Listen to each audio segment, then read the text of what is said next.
النوستالجيا اللي انا كنت عايشها ان محمد علي جاي مع ناس لابس ابيض وجيبات حلوه وشكلهم عمار يعني ماشيين بالسبح مش داخلين بسيوف.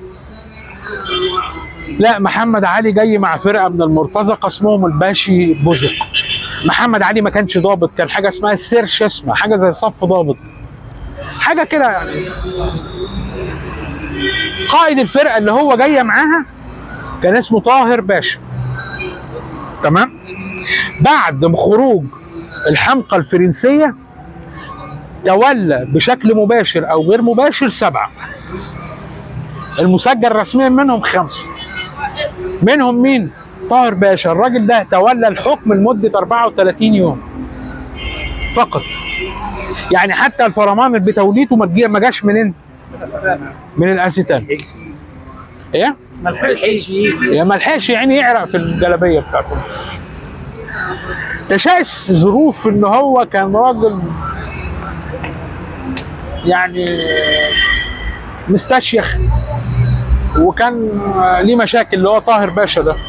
اخواته بالمناسبه عابدي بيك وحسن بيك طاهر ليهم مقام فين؟ في بركه الفيل، مدفونين الثلاثه هناك، طاهر، احمد طاهر وحسن وعبدي. محمد علي عمل حيله، وقع ما بين الدلاتيه وما بين طاهر، ووقع ما بين الباشي بزق وما بين طاهر، وراح مسخن الانكشاريه. ففي 2 راحوا مناديب عن الانكشاريه، هو بيقول لهم ايه؟ اصبروا الامور تستقر ولم قرشين اديكم مرتباتكم، كلهم مرتزقه عايزين فلوس.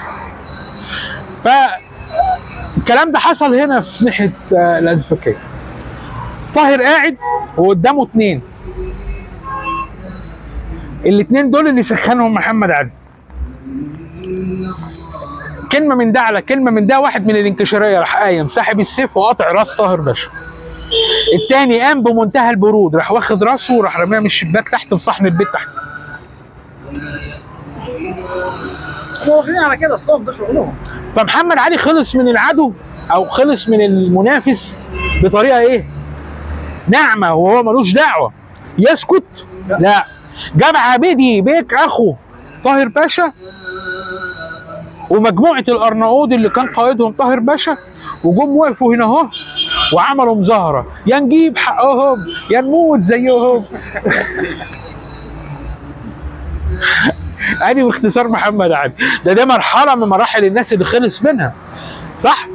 كده ناقص مرحله ثانيه بس جوه الشارع نحكي. ماشي؟ يلا بينا.